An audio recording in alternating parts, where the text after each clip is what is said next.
My fiancé proposed with a ring that cost less than his gaming console, and when I brought it up, he blew up and revealed his master plan, and I feel like I don't even know the man I almost married.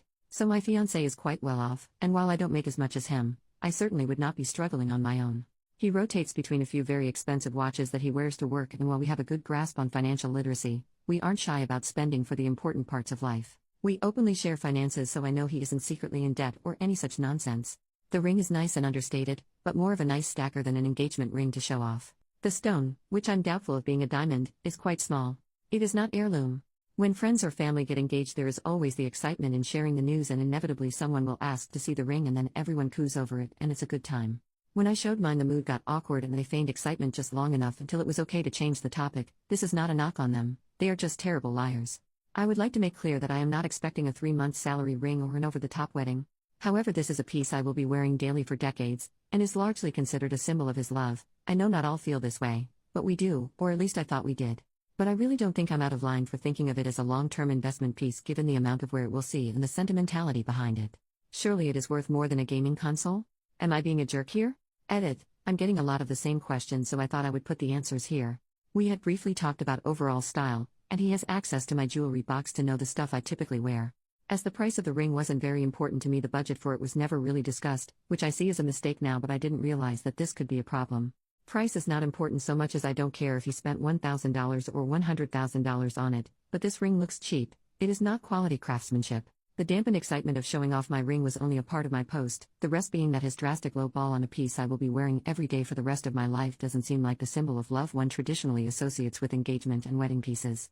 It's about having a very wealthy fiancé that invests more into the latest gaming console than he does a lifelong symbol of our love. To you, a ring might be just a ring, but unless otherwise discussed, it would be silly to assume it to be a throwaway item. In my culture as well, the engagement ring is paired with the wedding band, not replaced.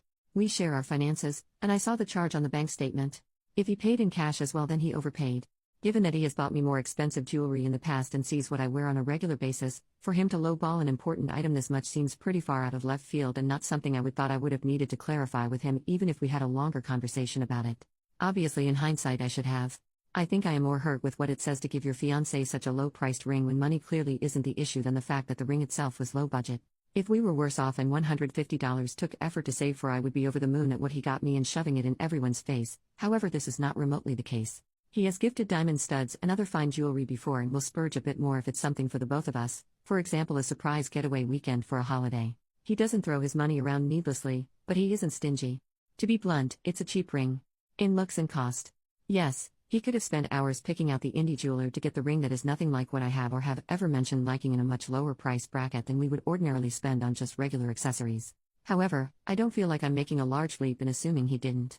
To me, this is about more than just the fact that he didn't get the exact style I had in mind. I also take exception to the people here acting like being unhappy with the ring means I'm unhappy with the engagement. Nowhere have I ever said this to be the case.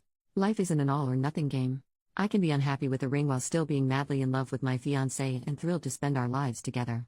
We will be talking about this for sure, but I know this can be a touchy subject and wanted an objective eye on it first. I will update this post after that conversation. Update. He came home and we were settling down, and around dinner I started the conversation with honey, I'd like to talk about the ring, and before I could finish he just blew up. Started yelling freaking finally and how I'd ruined everything by waiting so long.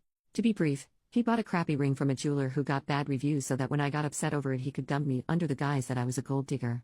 He has apparently been having an affair. Turns out COVID had shortened his work hours, not extended, with a younger model that he's earned, but knew that breaking things off when everyone loved me so much would hurt his optics, so he had to make it my fault. He knew that leading this pariah ship would gain him sympathy, and there was a lot of rhetoric that clearly wasn't his own words but something he was parroting from what I highly suspect is from a much too influential work friend that I've had disagreements with in the past.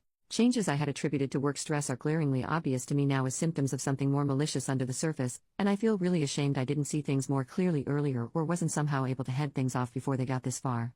I won't be sticking around to dig any deeper, but I know my now ex-fiancé would not have done and said the things he did without being pushed from bad influences behind the scenes.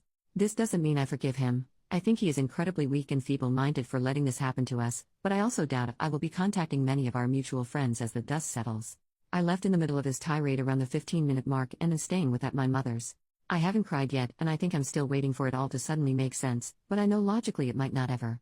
Thank you to everyone who responded to my post and offered your thoughts. I don't think anyone could have predicted what was going to happen from the information I gave. On the plus side, if there is one, is that I don't have to wear the freaking hideous ring anymore.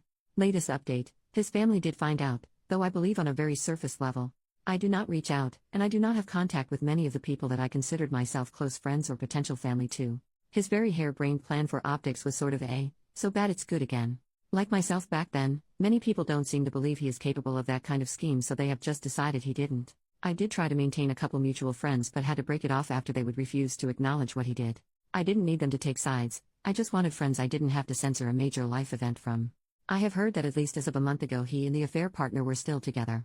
I saw a picture and she is wearing very expensive, and hideously gaudy, jewelry, but it is not on any outsider to judge their relationship. For at least a split second of the photo it looked like they were genuinely smiling at each other, and seeing his dimples again and in that context was very difficult. So no, the pain isn't gone. I did not find a Prince Charming after.